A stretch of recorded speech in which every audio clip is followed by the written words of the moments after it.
Assalamualaikum warahmatullahi wabarakatuh.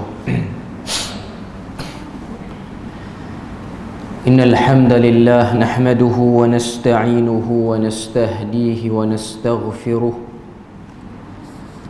wa na'udzu billahi min shururi anfusina wa min sayyiati a'malina.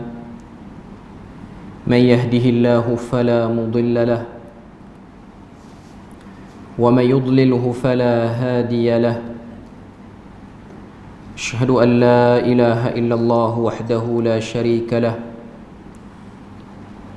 وأشهد أن محمدا عبده ورسوله يا أيها الذين آمنوا اتقوا الله وقولوا قولا سديدا يصلح لكم أعمالكم ويغفر لكم ذنوبكم ومن يطع الله ورسوله فقد فاز فوزا عظيما. الحمد لله الذي بنعمته تتم الصالحات. ربنا آتنا من لدنك رحمة وهيئ لنا من أمرنا رشدا. اللهم آت نفسي تقواها وزكيها وأنت خير من زكاها أنت وليها ومولاها. Alhamdulillah, syukur pada Allah Azza wa Jalla kerana dengan rahmat dan juga limpah kurnia yang Allah Ta'ala berikan, dapat kita sekali lagi bersama-sama pada malam ni. Sambungan kita daripada kitab Fathul Majid, syarah kepada kitab Tauhid. Malam ni ialah pada bab yang ke-6 di bawah tajuk Babu minasyirki lubsul halqati wal khayti wa nahwihima li raf'il bala'i aw da'fihi. Maksudnya ialah bab termasuk daripada kesyirikan memakai gelang, benang dan lain-lainnya untuk menghilangkan bala atau menolaknya. Jadi kita tengok apa yang diletakkan oleh penulis rahimahullahu ta'ala di bawah bab ini daripada ayat Al-Quran dan juga hadis Nabi. Ayat Al-Quran yang diletakkan sini ialah ayat daripada surah Az-Zumar ayat yang ke-38. A'udzu billahi minasyaitonir rajim. Qul afara'aytum ma tad'un min dunillahi in aradani Allahu bidurrin hal hunna kashifatu durrihi أو أرادني برحمة هل هن ممسكات رحمته قل حسبي الله عليه يتوكل المتوكلون. Maksudnya Allah Ta'ala kata, Qul afara'aytum ma tad'una min dunillah. Katakanlah, maka terangkanlah kepadaku tentang apa yang kamu seru selain daripada Allah. In aradani Allahu bidurrin, jika Allah hendak mendatangkan kemudaratan, hal hunna kashifatu durrihi, apakah berhala-berhalamu dapat menghilangkan kemudaratan itu? Au aradani birahmatin hal humna mumsikatu rahmatihi, atau jika Allah hendak memberi rahmat kepadaku, apakah mereka dapat menahan rahmatnya? Qul hasbiyallahu alaihi yatawakkalul mutawakkilun. Katakanlah, cukuplah Allah bagiku, kepadanya lah orang-orang yang berserah diri bertawakal. Ayat yang ke-38 daripada surah Az-Zumar cerita pada kita tentang batilnya sembahan-sembahan berhala yang telah diambil oleh musyrikin Mekah khususnya, dan juga kesemua berhala yang ada, yang mana berhala itu dijadikan sebagai perantaraan ataupun tempat permohonan langsung bila mana ada hajat ataupun ada masalah. Kemudian kita tengok hadis yang diletakkan sini, an Imran bin Husain anna an-nabiy sallallahu alaihi wasallam ra'a rajulan fi yadihi halqatun min sufrin faqala ma hadhihi قال من الواهنة فقال انزعها فإنها لا تزيدك إلا وهنا فإنك لو مت وهي عليك ما أفلحت أبدا Rawahu Ahmadu bi sanadin la ba'sa bihi. Daripada sahabat bernama Imran bin Husain radhiyallahu anhu, bahawa Nabi sallallahu alaihi wasallam pernah melihat gelang yang berwarna kuning di tangan seorang laki-laki. Maknanya satu orang tu dia pakai gelang tu warna kuning. Tak sebutlah pula daripada apa gelang tu dibuat. Kemudian Nabi pun tanya kepada lelaki tu, ma hadhihi, apakah yang dipakai di tangan kamu? Bukanlah maksud Nabi tak tahu itu gelang, tapi Nabi nak tahu apa maksud daripada pakai gelang berwarna kuning. Sebab kebiasaannya orang lelaki tidak memakai gelang. Orang lelaki hanya memakai cincin sebagai perhiasan yang dibenarkan. Lebih daripada tu, dia tidak termasuk daripada benda yang dibenarkan, bahkan ianya dilarang oleh syarak. Kemudian jawab lelaki yang pakai gelang warna kuning tu, dia kata minal wahinah. Dia kata untuk menjauhkan diri daripada penyakit ataupun untuk penyembuh kepada satu penyakit. Maknanya pakai gelang tu tujuannya ialah untuk sembuhkan diri dia daripada sakit. Kemudian jawab Nabi, inzi'ha. Nabi kata, lepaskan, buangkan gelang itu, fa innaha la taziduka illa wahna. Kerana ia tidak menambah untukmu kecuali kelemahan. Gelang tu tak tambahkan kesembuhan, melainkan wahnan. Dalam hadis sebut wahnan dengan makna lemah. Fa innaka law mitta wa hiya 'alaika ma aflahta abada. Sekiranya kamu mati sementara ia masih ada padamu, nescaya kamu tidak beruntung selama-lamanya. Hadis yang diriwayatkan oleh Al-Imam Ahmad. Secara zahirnya hadis ni kita boleh tengok Nabi telah menegah satu orang lelaki yang pakai gelang. Gelang itu dipercayai boleh menyembuhkan sesuatu penyakit. Boleh menyembuhkan sesuatu penyakit. Okay. Pertama kita kena tahu dalam hadis ni ialah larangan orang lelaki memakai sesuatu yang menyerupai perhiasan wanita. Itu benda yang kita kena tahu. Gelang, rantai, subang, itu semua ialah perhiasan yang sinonim dengan perempuan. Dalam hadis yang lain Nabi sebut la'anallahu minal mutarajjilin minal mutakhannisina minar rijal. Allah Ta'ala melaknat orang-orang yang menyerupai perempuan daripada lelaki.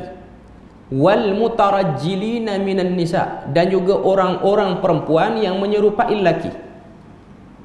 Itu hadis yang Nabi sebut menunjukkan bahawa perbuatan menyerupai lawan jantina ialah benda yang dilarang. Termasuk dalam bab menyerupai lawan jantina tu ialah memakai benda-benda yang menyerupai jantina tu selalu pakai.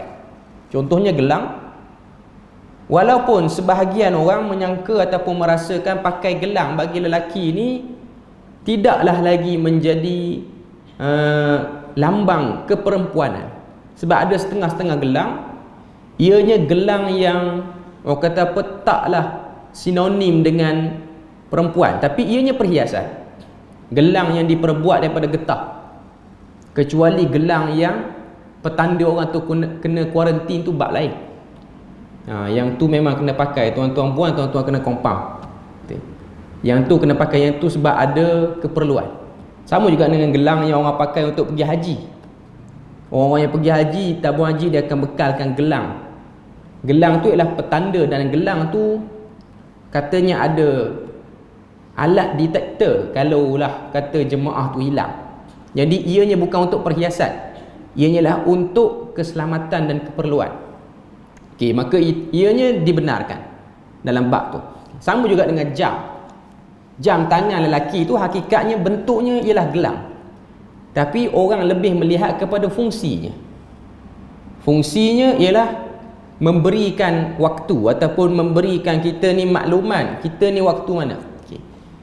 Lalu ada orang dia kata gelang yang dia pakai ni pun ada fungsi macam sahabat ni. Fungsi dia ialah untuk tangkal penyakit. Okay. Itu bab lain. Sebab ianya lebih kepada benda yang tidak masuk akal. Kalau jam memang kita nampak. Okey, sekarang ni pukul berapa? Memang di gelang tu nampak. Okey. Tapi kalau gelang yang dipakai dikatakan kerana gelang itulah boleh menyebabkan penyakit kita tu sembuh ataupun berkurang, maka ia perlukan pembuktian. Dalam isu pakai gelang ni, kebanyakan fatwa-fatwa di Malaysia saya sebut tidak membenarkan lelaki pakai gelang.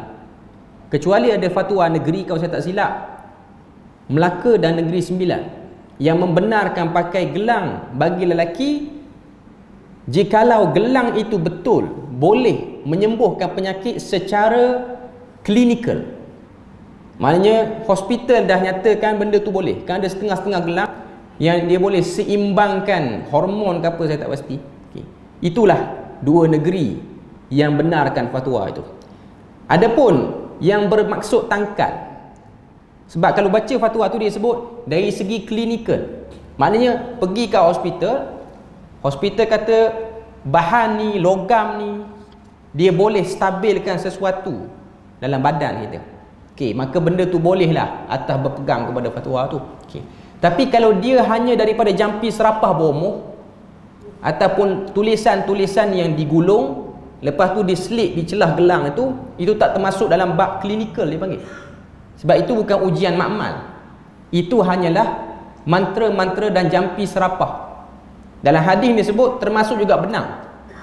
Benang, bagi setengah-setengah masyarakat, mereka memakai benang tertentu di tangan mereka. Macam orang Hindu, dia ada benang-benang tertentu yang menandakan tentang kepercayaan dia.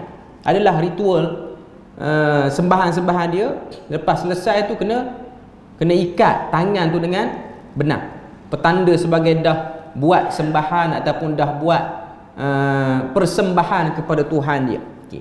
Itu semua yang termasuk dalam hadis ni, ianya dilarang. Kalaulah gelang tu secara klinikal boleh, maka itu ada fatwa yang ringan dalam bab tu. Tapi kalau saja-saja pakai bagi lelaki, maka ianya termasuk daripada benda yang dilarang.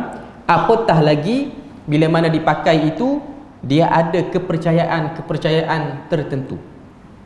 Kepercayaan yang tidak boleh disahkan secara global dan klinikal, secara ujian-ujian yang semua tempat sama saja. Klinikal lah kita sebut.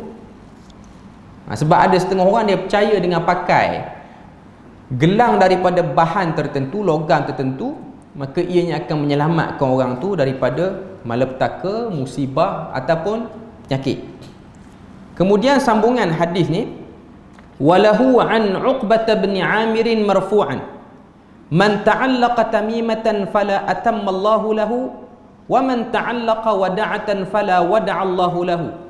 Wa fi riwayatin man ta'allaqa tamimatan faqad asyrak.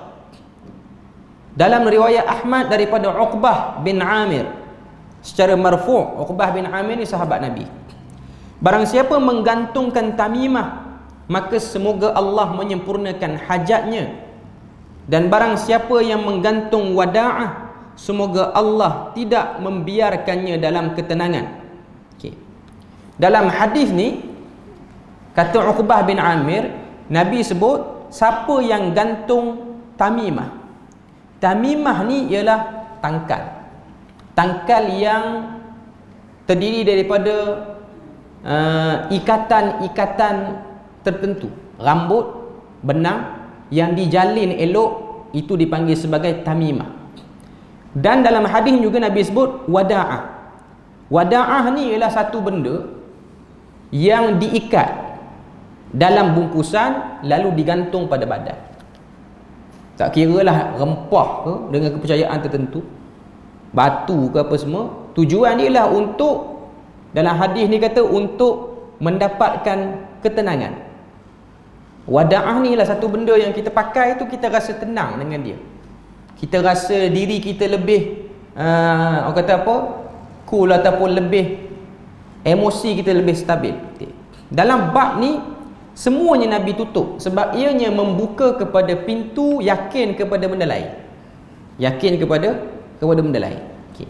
Tadi kita dah sebut hukum pakai gelang bagi lelaki yang menyerupai perempuan itu memang haram. Ini bukan hukum bab syirik tak syirik lagi, ataupun kata apa, rasa boleh berpegang kepada benda tu ataupun rasa kuat dengan ada benda tu. Okey, tapi dari segi hukum. Sebab itulah kalau tengok berperwatakan seperti perempuan itu ialah benda yang dilarang, ataupun berperwatakan seperti lelaki bagi perempuan ianya benda yang dilarang, ataupun istilah kita panggil pondan ataupun tomboy, ataupun istilah sini orang panggil apa, darai, saudari pun tidak, saudara pun tidak, saudarai. Okey. Okay. Sebab tu baru ni ada satu fatwa perlis yang panas lah. Ramai orang salah tafsir fatwa tu. Orang kata fatwa tu diskriminasi kepada darai, tak boleh masuk masjid. Okay. Sebenarnya kalau baca, dia masalah bila mana orang baca headline dan orang kata apa, surat khabar ni ataupun wartawan ni pun memang dia suka letak tajuk yang boleh tarik orang tertarik dengan tajuk tu lah. Kalau tajuk tu hanya sekadar fakta macam tu, dia tak menarik biasa. Okay. Dalam fatwa yang dikeluarkan oleh perlis tu, mana-mana orang yang mengalami ketidakstabilan jantina, dia lelaki tapi dia rasa dia lebih ke arah perempuan. Okay. Itu salah satu daripada yang masuk dalam definisi dan takrif tu.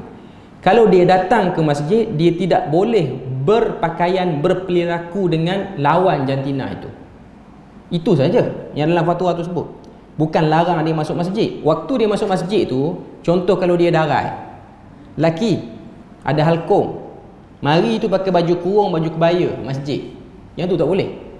Kalau dia lelaki, dia pakai baju Melayu, dia pakai kain plekat, pakai mask, tak nampaklah muka macam perempuan soleh, dia masuk semayang, yang tu tak apa.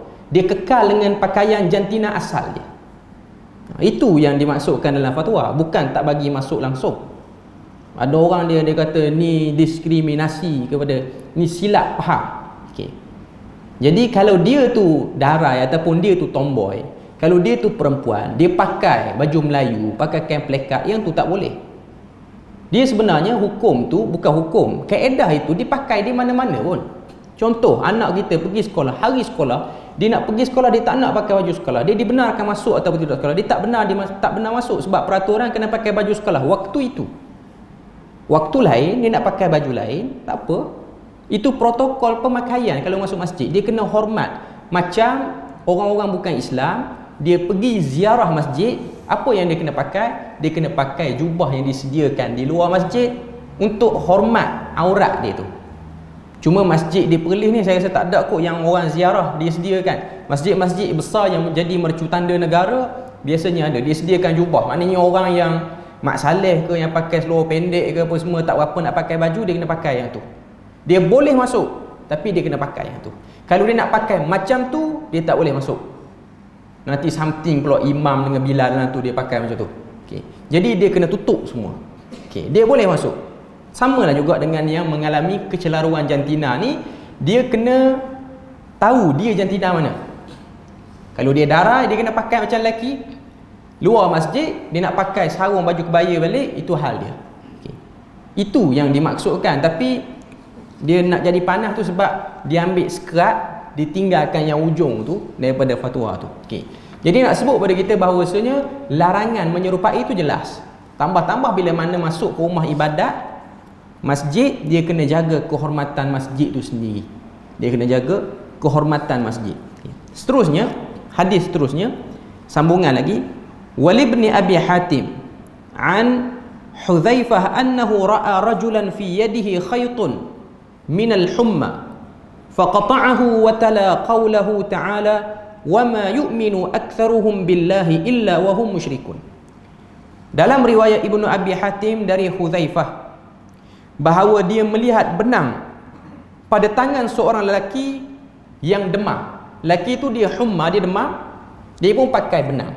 Okey. Maka dia, iaitu Hudzaifah bin Yaman pun potong. Dan dia baca ayat Quran kepada lelaki yang pakai benang kerana demam tu, iaitu ayat daripada surah Yusuf ayat 106, dan sebahagian besar dari mereka tidak beriman kepada Allah melainkan dalam keadaan mempersekutukan Allah dengan sembahan-sembahan.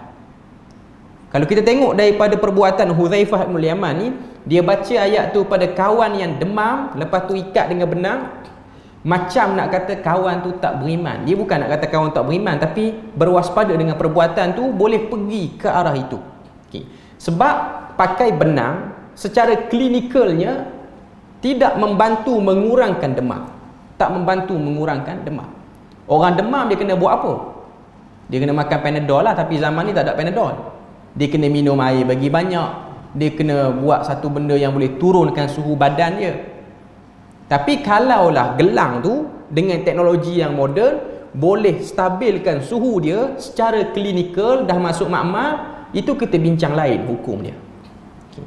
Tapi sekarang ni ialah percaya. Macam sebahagian orang kita dulu, bila mana anak kecil dia cacing dalam perut, dia sakit cacing, budak-budak kecil menangis cacing dalam perut, jumpa bomoh bagi satu benang warna hitam ikat dengan kayu, ada kayu pendek sikit, buat pakai macam tali pinggang, dengan harapan orang kata apa, cacing dalam perut budak tu akan hilang.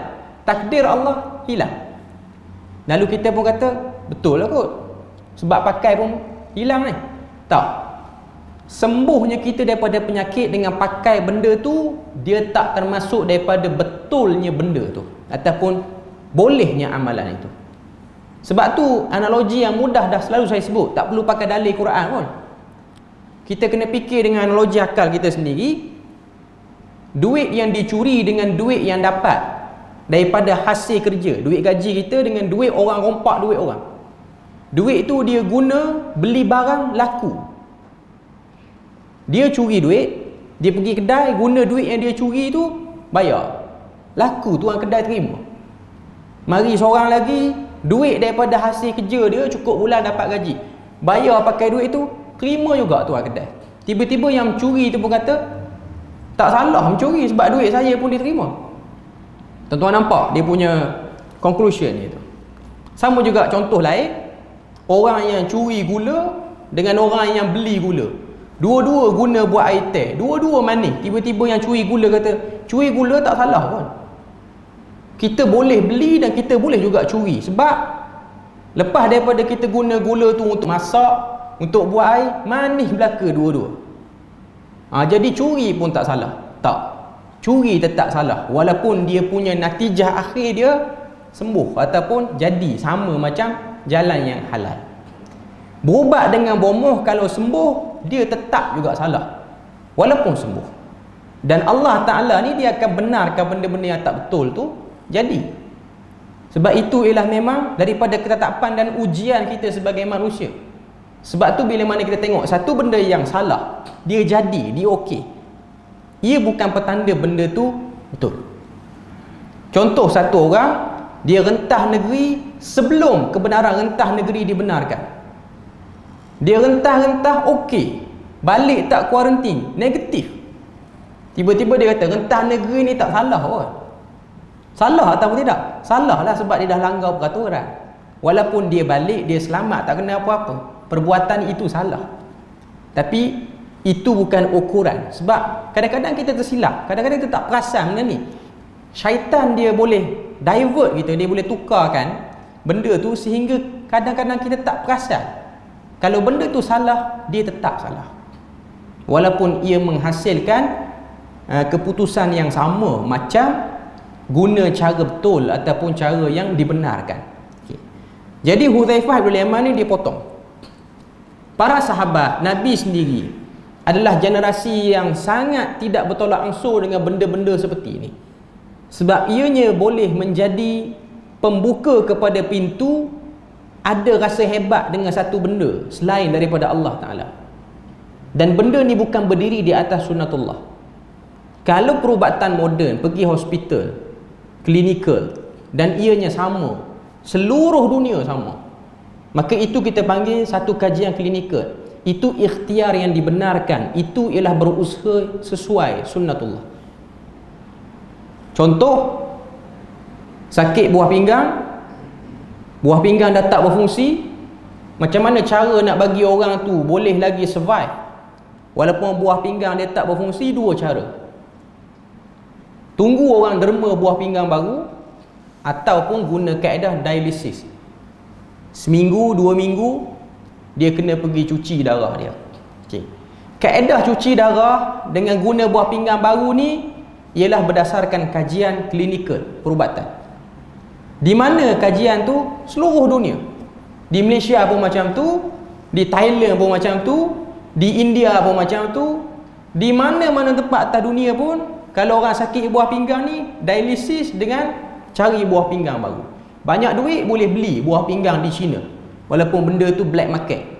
Ada sebahagian orang-orang kaya yang sakit teruk macam tu, dia beli walaupun benda tu dilarang black market, tapi nak kata dapat organ tu dia pun tukar. Sebab orang kata apa, di China ni organ-organ yang dijual tu ialah organ yang tidak berdaftar. Ini yang saya dapat maklumat lah, sebab saya ada dengar satu orang dululah sebelum saya pindah Perlis ni, ada satu orang kenamaan, orang ahli politik, dia ada sakit buah pinggang, akhirnya dia pergi ke China, dia tukar. Sebelum tu dia dialisis, dia tak larat sebab wakil rakyat ni nak berjalan banyak, nak pergi tengok rakyat apa semua, jadi nak cari cara yang lebih tu lagi. Dia dapatkan buah pinggang dengan harga yang agak mahal jugalah, pasaran gelap. Okay. Buah pinggang yang ada di China, saya tak kata dia tu ambil yang orang-orang yang tak betul tu, cuma saya nak kata buah pinggang yang ada di China ni kebanyakanlah buah pinggang daripada budak-budak kecil yang telah dicolek dan akhirnya dibunuh dan diambil organ dia. Ataupun yang kedua ialah orang-orang Uyghur ke Uyghur saya tak pasti, tapi orang-orang Islam lah. Dulu kan pernah ada isu pembantaian Muslim Uyghur ni di China. China lah, dia duduk di bawah kerajaan China tempat dia tu,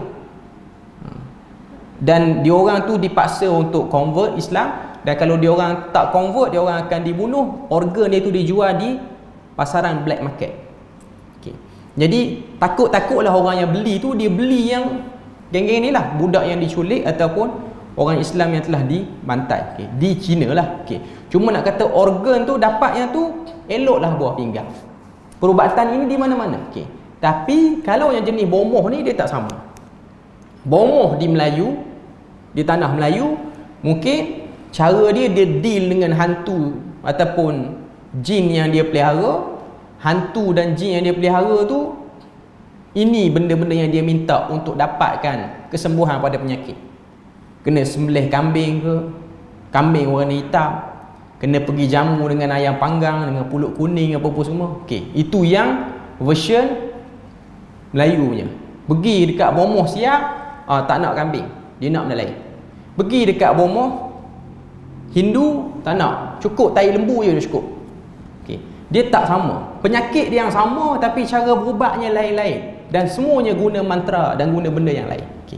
Itu yang dilarang dalam syariat sebenarnya, walaupun sembuh, walaupun benda tu sembuh, sebab ianya menggunakan perantaraan makhluk yang jahat, iaitu jin dan syaitan yang jahat. Dan jin dan syaitan tu dia bukan hanya akan stop lepas pada kita sembuh, dia akan ada rentetan-rentetan lain pula lepas pada orang tu dia deal dengan sihir ataupun jin ini. Jadi itu benda sebab yang disebutkan dan yang tegah oleh syarak. Okay. Kemudian kita tengok apa yang terdapat dalam bab yang ke-6 ni. Yang pertama yang disebutkan oleh penulis, dia kata at-taghlidhu fi lubsil halqati wal khayti wa nahwihima limithli dhalik. Larangan keras memakai gelang, benang dan yang sepertinya untuk tujuan seperti itu. Yang dalam hadis ni ialah untuk tujuan berubat. Maknanya kalau dia sakit tak sedap badan, selalu lemah, duduk kat rumah ni rasa lemah, duduk kat luar rasa okey. Ada orang kena sakit macam tu, gangguan. Ada orang duduk kat luar dia lemah, balik kat rumah dia okey. Ataupun dia pergi tengah-tengah tempat ni, dia ada problem badan dia, demam. Ataupun budak menangis tak berhenti di tempat ni, di tempat tertentu. Kita pun pergilah cari satu bomoh. Bomoh ni pun bagi sesuatu untuk kita pakai. Sama ada gelang yang diperbuat daripada logam tertentu, ataupun bungkusan tertentu yang telah diikat dan digantung pada badan, ataupun benang yang telah dijalin dan telah dimantra dengan mantra tertentu lalu dipakai pada badan. Itu semua termasuk daripada bab yang kita tak boleh terlibat dengan benda seperti itu. Ataupun helaian-helaian kain yang dia suruh kita simpan. Setengah-setengah orang dia pergi jumpa mana bomoh tu bagi kain. Kain tu letak dalam beg duit ke. Okey. Tujuan dia apa? Contoh dia orang berniaga, kain ni kalau simpan dalam beg duit, simpan dalam laci almari cashier kedai tu, dia akan tarik rezeki. Pelarih lah istilah kita. Okay. Itu semua dilarang. Dan ada yang lebih dahsyat lagi, bab pelarih ni dia tak letak kain, dia letak pakaian dalam.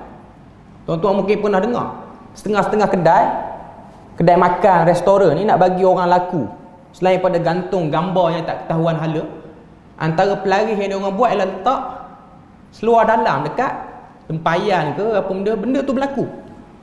Dulu saya kerap dengar benda ni.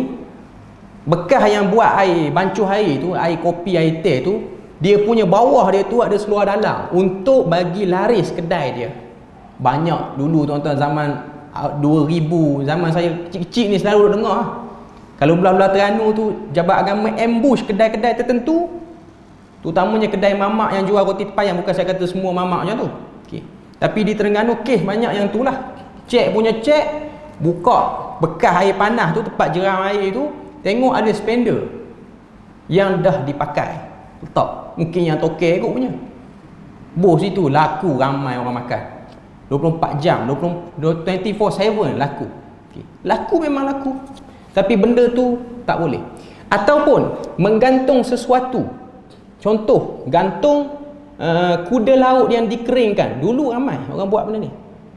Kuda laut yang dah dikeringkan tu, orang Terengganu panggil unduk-unduk, dia tak panggil kuda laut. Okay.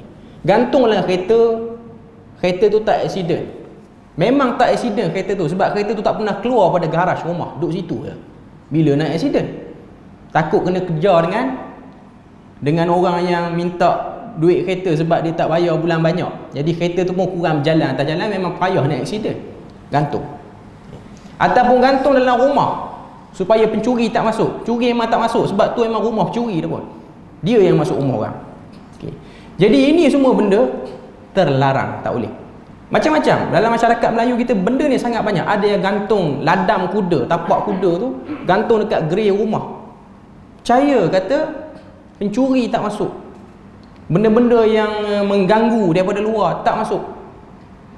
Ataupun yang umum orang banyak tahu ialah pelihara ikan puyuh dalam rumah supaya pencuri tak masuk. Sebab ikan puyuh ni mata dia tak katup, jadi dia jadi CCTV ke apa. Takut lepas daripada pencuri masuk tu, polis boleh ambil bahan bukti pada mata ikan puyuh tu. Ini semua benda-benda yang boleh mengganggu akidah orang Islam. Hakikatnya, nak bagi rumah selamat, kuncilah elok-elok rumah tu. Pakailah security apa pun yang elok-elok.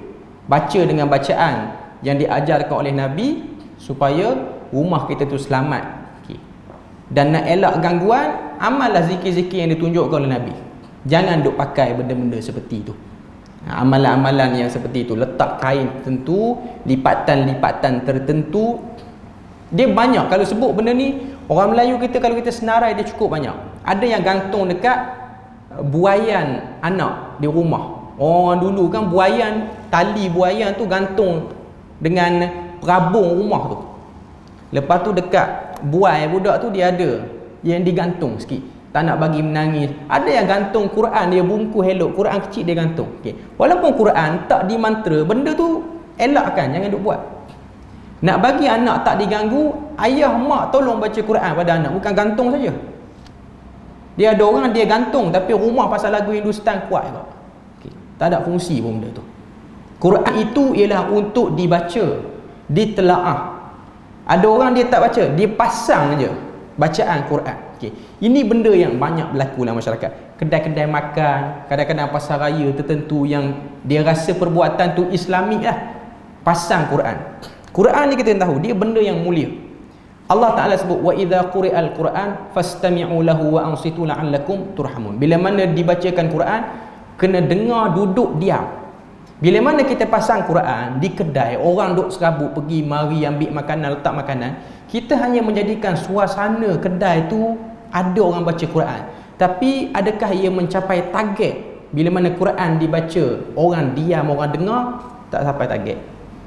Bahkan sebahagian para ulama mengatakan ia termasuk daripada bab istihza, mempersendakan Quran, seolah-olah Quran tu sama taraf dengan lagu-lagu lain yang dipasang sekadar untuk ada bunyi, tapi bukan untuk ditadabbur dan difahami. Jadi itu benda yang kadang-kadang kita tersilap. Tapi sebahagian orang dia buat benda tu kononnya untuk elaklah benda-benda yang tak elok, nak menjemput benda-benda yang positif ke dalam tempat dia. Itu bukan cara dia.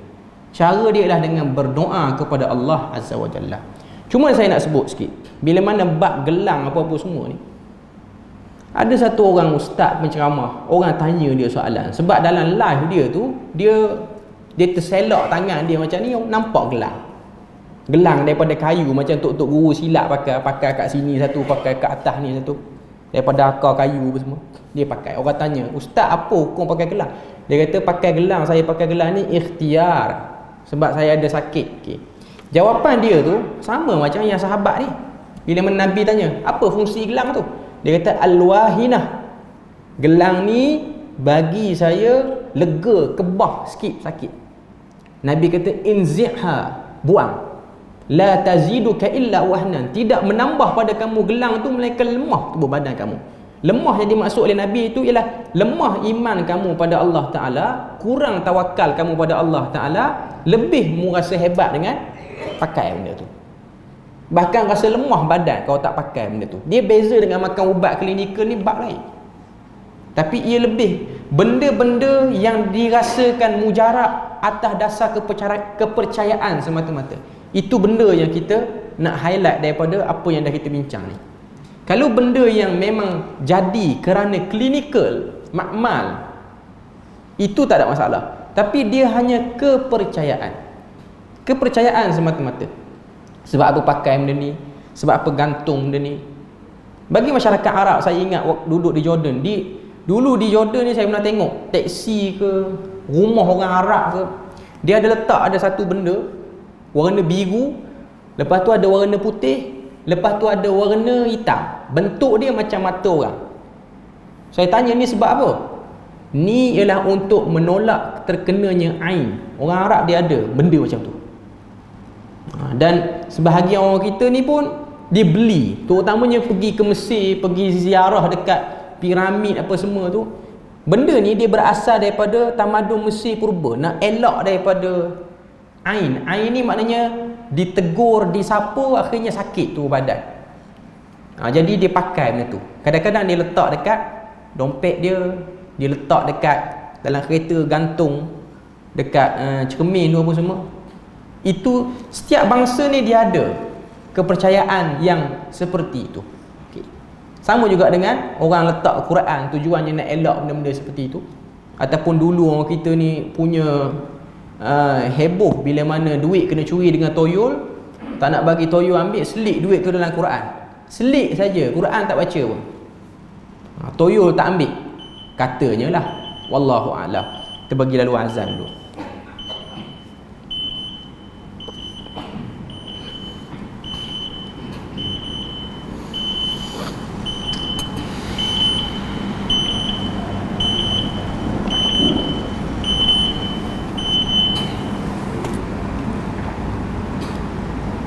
Allah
Sikit lagi saya nak sebut.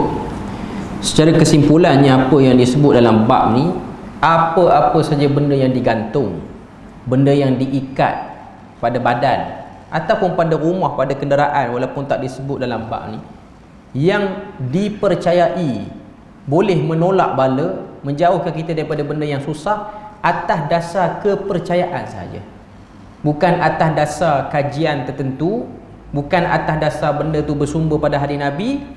Elakkan benda tu. Tadi saya ada tengok ada orang tanya dalam live, kalau gantung frame ayat Quran termasuk tak dalam meyakini benda tu? Gantung frame ayat Quran ni sebagai hiasan, ianya sebagai, orang kata apa, ianya harus saja, dia taklah sampai pada harap. Gantung ayat Quran, kita buat frame ataupun kita buat khat tertentu, just kadang kita tengok, kita pun baca ayat tu. Jadi bila mana kita terpandang tu, kita tersebutlah kalimah tu. Contoh ukir, kalau masjid ke, subhanallah, alhamdulillah ke apa semua, okey, tak ada masalah.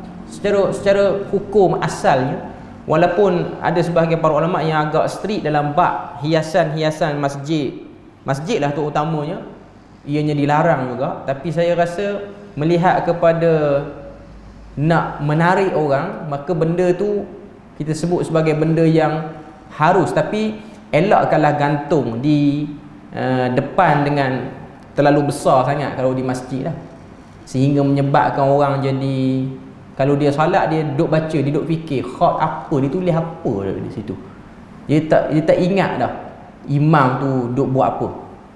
Terutamanya sembahyang tarawih.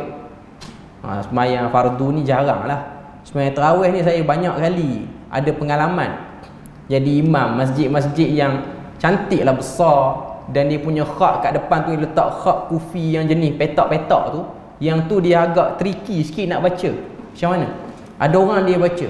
Saya waktu tu jadi imam, saya baca satu ayat dalam surah Baqarah. Ayat tu dia ada tutup waladhdallin, dia bukan surah Fatihah, dia seorang amin belakang.